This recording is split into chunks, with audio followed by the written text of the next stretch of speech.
Hello everybody. So I'm going to start with the periodic classification of the elements. Okay, the next chapter, that is periodic classification of elements. Periodic classification of elements. Now first of all, the confusion that all of you have that this is related to periodic table, and we have to remember the periodic table. Absolutely take out that idea from your mind. Okay, so there is nothing to be remembered in the periodic table. Nothing, absolutely nothing to be marked up in the periodic table. No, you don't try to do that also. Okay, that's useless actually. Periodic table is something where we are classifying it, What is classification? What is classification? That's the term actually, classification. What is classification? To make our study easy. It's not to make our study tough. If we had to know the elements individually, then what is the need of classification? Suppose all of you are studying in class 11. Now I am teaching you. And if I ask any one of you that till where I taught, and you can say that, sir, you finished the second chapter, that means I know that all of you have finished the second chapter. All of you have finished the second chapter. I don't have to ask you individually. Okay? That is the problem, or that is the advantage, I should say, of the classification. The elements are classified in such a way so that we don't have to study them individually. That is classification. Okay? Initial days when certain elements, that till date, 92 elements are natural. There are naturally occurring 92 elements are there, and total number of elements is 118 total till date. Total number of elements is 118. That's there. Okay, some more are obviously prepared. But after 92, whatever elements are there, that means 92 to 118, that is 18 and 8, 26 elements are actually synthetic or man-made. These are actually made by the people, and this actually does not have any use. These elements, the synthetic elements, actually does not have any use. For their name and fame, the scientists has made it simply. Okay, so it does not have any actually, I should say, it does not have any significance. Okay, the natural elements obviously has the significance, and we have to study about this. Okay, but when the classification started, there were only around 17-18 elements were there. 17-18 elements were there. Very few elements were there during that particular. When the classification, the people tried to think about or started to think about the classification, there were only 17 to 18 elements. Okay.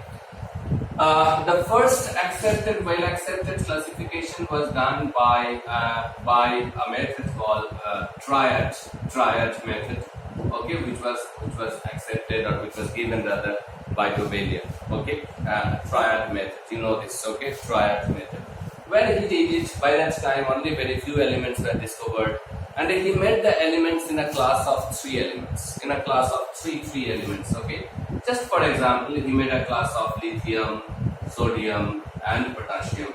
That was one class. Like that, other classes were there also. Few triads. That is why they are called triads. Law of triads.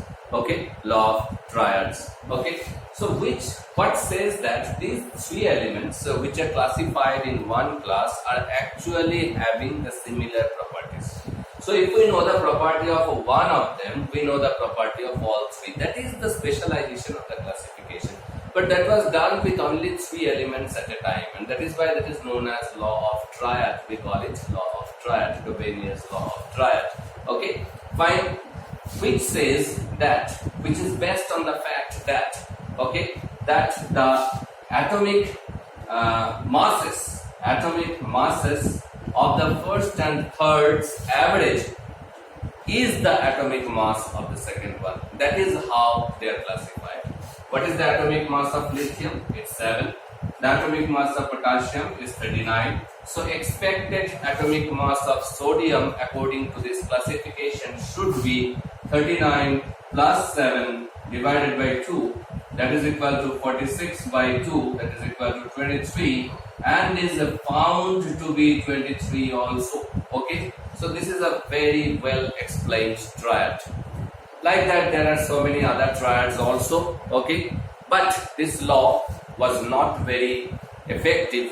Why not very effective? Because it was a class of only 3 elements. As the number of elements going on increased, discovered number of elements going on increased, this particular way of classification was not very proper, not at all very proper. Okay, hence the next one had come. By that time almost 40 elements were discovered. By that time almost 40 elements were discovered, and those 40 elements were tried to be explained or classified by a method proposed by Newland in his law of octave. Okay, what he did is that he arranged the elements in such a way so that every eighth element will have the similar property as that of the first element. Every eighth element will have the similar property as that of the first element. Okay, it's just like the law of octave of the music. For example, suppose, what is music? Sa, re, ga, ma, pa, dha, then ni, again sa. You see, 1. This is 1. Okay, first one. 2, 3, 4, 5, 6, 7, and 8. The 1 and 8 has got the similar property. Okay, every eighth element will have the similar property as that of the first one. That was how he classified it. But that classification was also not very good, because the number of elements keep on increasing. The number of discovered elements keep on increasing, and here to do it, you have to know the individual property of the elements, then only you can do the classification. So that's also not very good method, which was actually modified, you can say, or given the idea by a scientist who is known as father of periodic classification.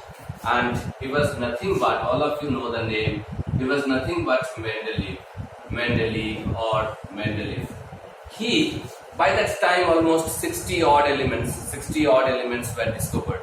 Then what he did is that he studied the properties of the elements, okay, and he settles them in certain in a table he formed, where certain columns are there and certain rows are there. Okay, certain columns are there and certain rows are there. These rows he called periods. These rows he called periods, and these columns he called groups. Now he arranged them on the basis of something. The basis was atomic mass. Means he knew the atomic masses of the elements. And he placed them in this table according to their increasing atomic mass. Okay, increasing atomic mass, he arranged them, and whichever elements fall in the same group, he told, they and their compounds have the similar properties.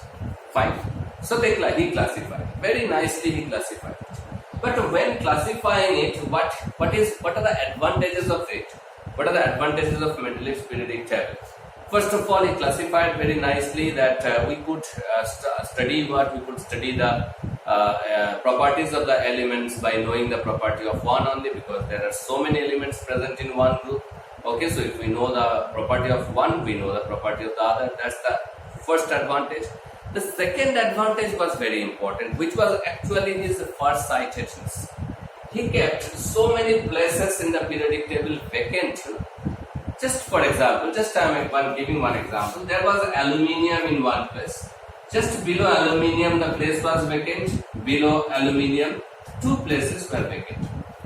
Just one example. There are so many like that. Okay, and he told that one day some elements will be discovered which will take these places. I am keeping the space for those elements. He just first cited is as the elements, and he gave some names to these elements, would be discovered elements. He called it as Eka aluminium. Eka means one. Eka aluminium, that was a Sanskrit word. Okay, and he called this element to be discovered as D aluminium. D means two in Sanskrit. Okay, Eka aluminium and D aluminium, and it had been found that after few years those elements were discovered, and they are actually nothing but gallium and germanium. Okay, Eka aluminium is nothing but gallium and D aluminium is nothing but germanium, which were discovered afterwards. And it is the main advantage of what main advantage of Mendeleev's periodic table. But simultaneously, there were so many disadvantages of the Mendeleev's periodic table. The main disadvantages are the first one is the position of hydrogen. The position of hydrogen. He could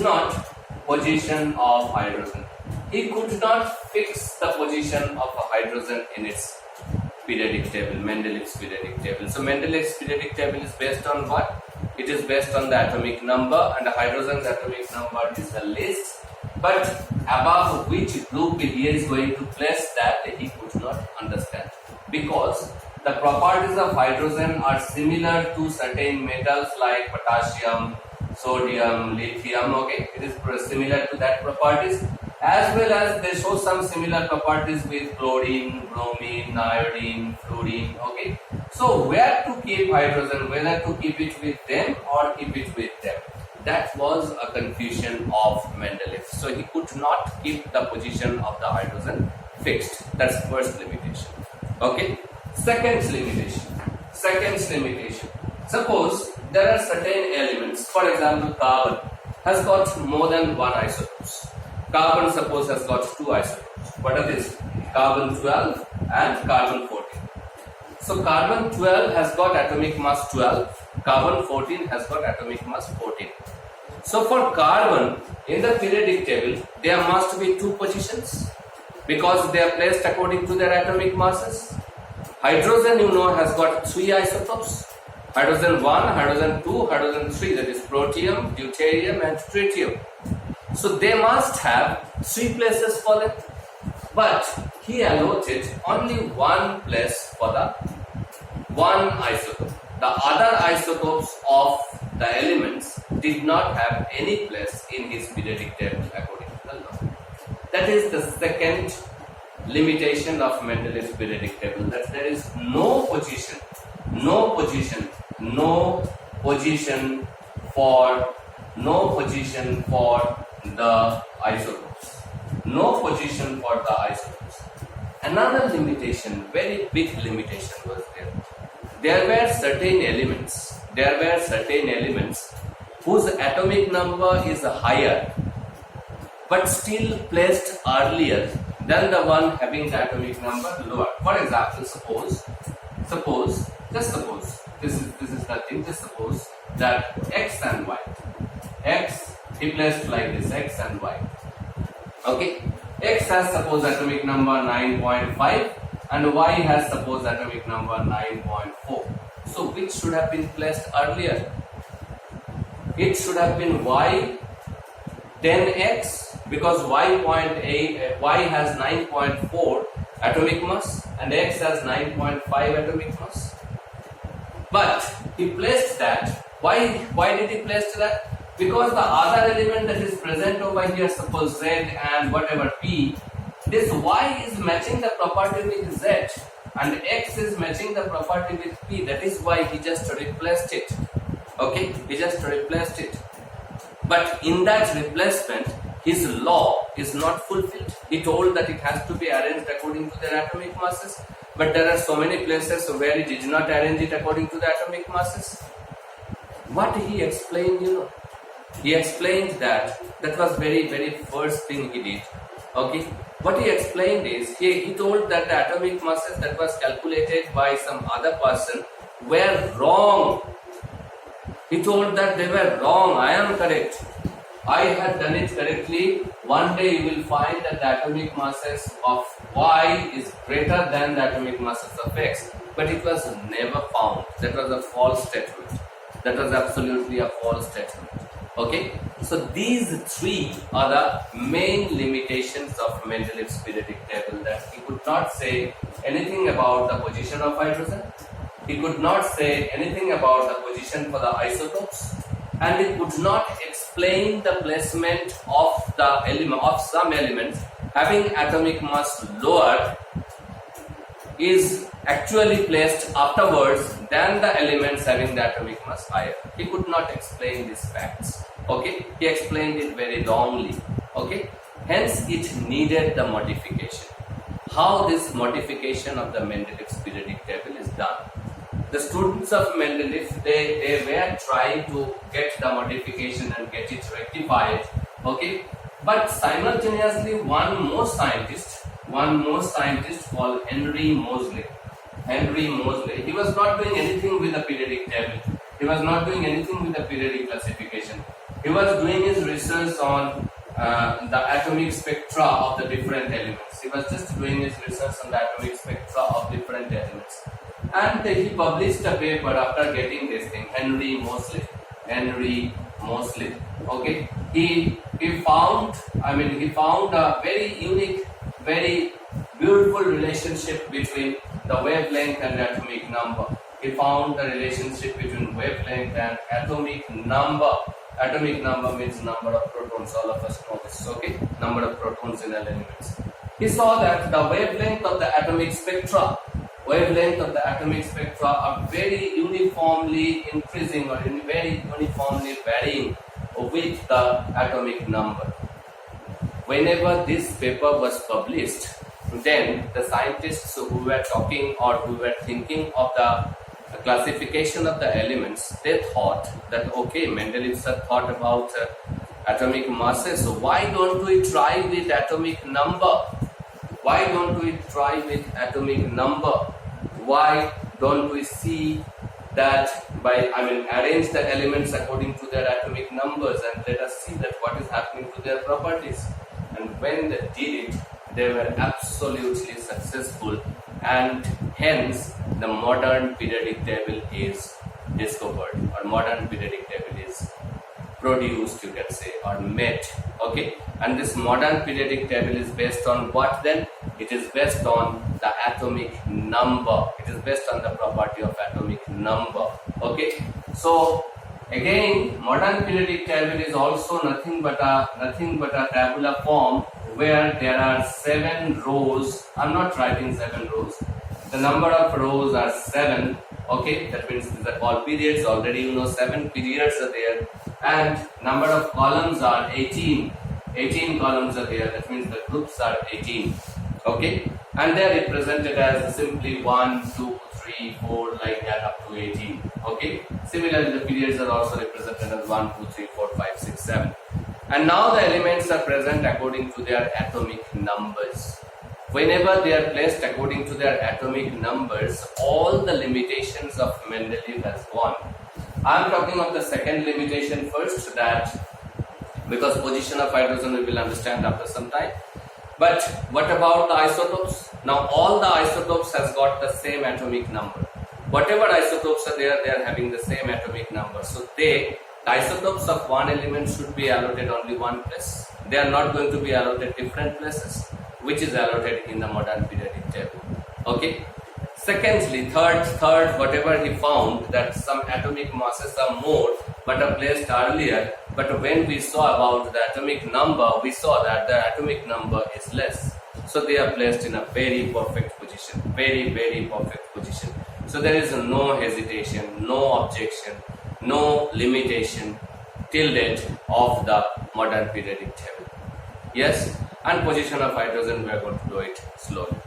But before that, first just the basic idea. All of you must have the periodic table with you, as I told that we have to know only that what is the periodic table. It's not that we have to mug up the periodic table. Absolutely not. Okay. So there are 18 groups. 1, 2, 3, 4, like that. 18 groups are there, and 7 periods are there. 7 periods are there. Clear? And they are arranged according to their atomic numbers. They are arranged according to their atomic numbers, and whichever elements are falling in the same group are having the same properties. Okay. Out of the 7 periods, first period is called very short period. Very short period, because it consists of only 2 elements. It consists of only 2 elements. Next one, the second period is called short period. Second period is called short period because it consists of only 8 elements. Second period is called short period because it consists of only 8 elements. Third period is called the third period is called long period. Fourth period is called third period is also called short period. The fourth period is called long period. The fifth period is also called long period. The sixth period is called very long period because these are all because of the number of elements. Very long period. And the seventh period is called incomplete period because that is incomplete actually. Incomplete why? Because it is filled up mainly with the man-made elements or the synthetic elements, and which were stopped after certain time because of some reasons. We will come to that. So the first period is called very short period. Second period because only 2 elements are there. Second and third period are called short periods because 8 elements are there. The fourth and fifth period are called long period because 18 elements are there. 18 elements are there. Sixth period is called very long period because there are 32 elements in it. And seventh period is called incomplete period. We cannot say a fixed amount of number in that. If we take it as 118, then only we can say what is the fixed amount. Because after 118 also certain elements were made, but they are not given the position in most of the periodic tables. In certain periodic tables they have been given the position. So hope you understood the basics of periodic table. What is periodic table? Now this particular periodic table is classified or is divided, you can say, in 4 different blocks. 4 different blocks. Okay, and we are going to see it on the next class. What are the 4 different blocks? Okay, thank you so much. Till the next class. Bye bye. Thank you.